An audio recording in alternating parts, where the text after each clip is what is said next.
Voilà, je m'appelle Henri Ndeki. Je suis le coordinateur de la dynamique de paix en Casamance et je coordonne également la COSPAC, la coordination des organisations civiles pour la paix. Donc,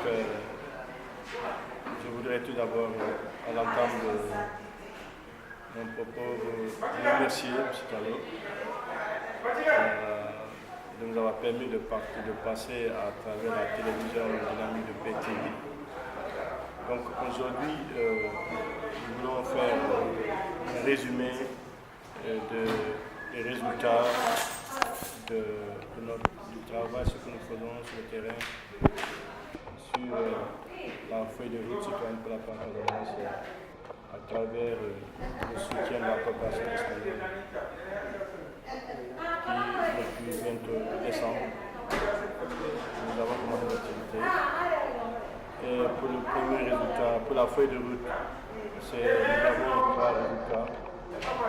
D'abord, pour le premier résultat, quelle feuille de route, c'est-à-dire aller vers les populations et les écouter. Et ensuite, le deuxième résultat, nous allons, avec l'élaboration de la feuille de route avec l'ensemble des populations civiles, puis ensuite nous allons passer à la révision de tout ce qui a été dit au niveau de cette feuille de route. Puis, ce document-là sera partagé avec les parties en compte. Donc, pour ce qui est du résultat 1, depuis décembre, en fin mars, nous avons organisé 10 journées de plaidoyer avec plus de 400-500 personnes touchées à travers la Casamance. Et ensuite, 10 émissions qui sont organisées de manière décentralisée en partenariat avec ZigFM pour donner la parole aux sans-voix. Donc aujourd'hui, nous pouvons dire que nous avons atteint l'objectif sur le premier résultat parce que nous avons commencé par Massassou et ensuite après Massassou, nous avons été à Nyanga et après Nyanga, nous avons été à Kumbakara, puis à Ménéofula. Après Ménéofula, nous avons été à Diaoé et ensuite nous sommes revenus vers la région de Ziguinchor en passant par Séléti, Oussouy à Essaoud, à Niassia à Brin, et ensuite nous sommes partis à Kanyongo, puis nous sommes revenus ici à Signan pour terminer les 10 journées de plaidoyer. Il faut dire que nous avons ça a été des moments d'échange et ça a été des moments où nous avons écouté les populations de manière très religieuse et les populations sont exprimées sur le rôle et comment ils voient le processus de paix et quelles sont les propositions qu'ils ont pu soumettre aux deux parties en conflit. Et je pense que dans le résultat 2, il va s'agir de l'élaboration du document à travers les inputs et résultats des communautés que nous allons capitaliser.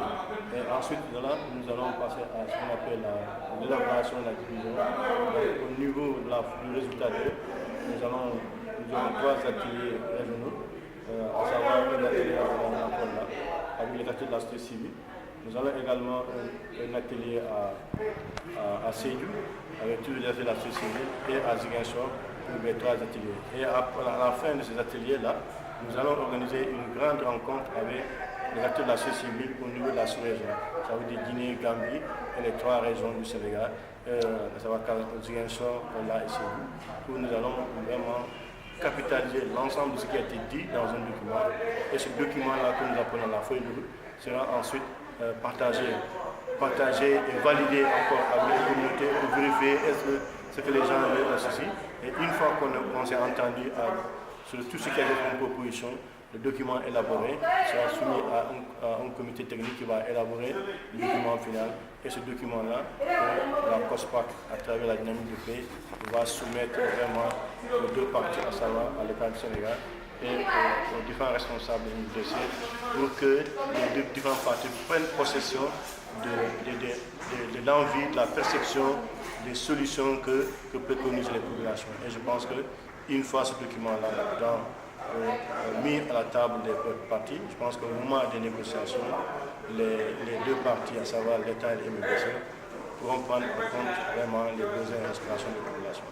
Donc c'est pour de manière très résumée, voici ce que intitule ce projet feuille de route qui a été soutenu par la coopération espagnole à travers aussi et son ambassadeur d'Espagne au Sénégal, qui vraiment, nous saluons, a eu un passage ici pour venir nous voir, nous encourager.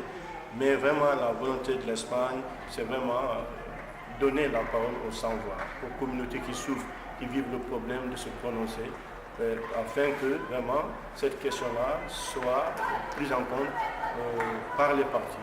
Et je pense que comme c'est aussi des partenaires qui accompagnent le Sénégal, et ils souhaitent vraiment que dans le cadre de ce processus, que vraiment qu'il y ait très rapidement des négociations, mais que les négociations qui vont se faire puissent prendre en compte les préoccupations des populations, les besoins des populations, la perception des populations, les souffrances des populations et la demande des populations. Et c'est ça vraiment l'objectif de cette feuille de route-là. Et nous lançons un appel à tous les acteurs de la société civile, à tous les programmes qui interviennent dans le cadre de la paix, de nous rejoindre pour qu'on puisse vraiment un jour terminer ce document-là et mettre à profit auprès des deux parties en conflit pour que vraiment les préoccupations des populations puissent être prises en compte ou bien puissent être analysées.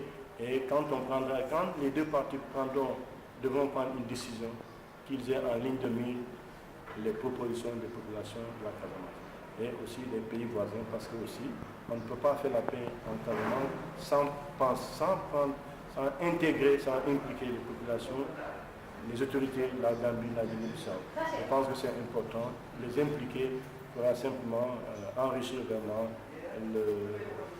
nos travaux ou bien notre rêve ou bien nos souhaits. Donc pour nous, en tout cas, en tant que dynamique de paix qui porte le projet au nom de la COSPAC et qui COSPAC Téroute, nous sommes très heureux d'avoir fait le tour avec les populations. Nous avons été très bien accueillis, nous avons fait un travail intéressant. Les populations ont beaucoup produit et je pense que la production des populations pourra servir à tous les partenaires, ou bien les partenaires techniques, aux bailleurs de fonds, aux populations, aux organisations civiles et même les deux parties en conflit. Parce qu'une fois qu'ils auront vu les préoccupations des populations, je pense qu'ils pourront très rapidement apporter des réponses parce que c'est important. Donc c'est pour cela que nous souhaitons vraiment que l'État et le MFDC continuent à garder leur volonté d'aller aux négociations et vraiment que les deux parties puissent vraiment aller à la table de négociation le très rapide, le plus vite que possible pour permettre vraiment aux populations de reprendre espoir et que demain vraiment le développement de la Casamance puisse prendre la voie et que la paix revienne. Vraiment, nous souhaitons vraiment que du côté des MFDC, que la volonté qu'ils avaient manifestée, que cela puisse continuer au niveau de l'État, qu'ils continuent à faire des efforts à tous les acteurs pour que vraiment cette paix-là revienne. Donc, tout ce qui est comme situation, nous pensons qu'avec les populations ensemble, nous allons devoir apporter notre contribution en tant que société civile, mais les seuls maîtres, c'est l'État et le MFDC. C'est eux qui auront la dernière décision. Nous, en tant que population, on ne peut qu'exprimer notre volonté. On ne peut qu'exprimer notre souhait, mais seul le MFDC et l'État du Sénégal autour d'une table pourront prendre des décisions. Mais pour nous, on souhaite que leur décision puisse être une décision d'accord de paix et que vraiment on revienne, on passe à un programme de réinsertion, de désarmement et de réinsertion et de développement économique de la Casamance. C'est notre souhait. Mais en tout cas, nous souhaitons que les négociations puissent également se tenir de manière inclusive. Donc que tous les partis soient concernés, ne prennent part aux négociations et que chaque camp soit ouvert vis-à-vis de l'autre camp pour pouvoir vraiment que les négociations puissent tenir. Et puis voilà, la paix, on souhaite qu'un jour que la paix revienne à Casamance. Cette accalmie, nous voulons qu'elle se transforme dans les prochains jours, vraiment, ou bien les prochains mois, à un accord de paix définitif à travers les négociations entre l'État et les MFDC, bien sûr avec des personnes ou bien des partis garants qui seront là pour suivre un peu les accords, si demain il doit y avoir accord, pour vraiment accompagner le processus. En tout cas, notre souhait, c'est que vraiment la paix revienne. Et nous remercions, profitons de cette télévision Dynamique TV, remercier vraiment toute l'équipe de la Dynamique TV, remercier l'ensemble des organisations de société civile à travers la COSPAC.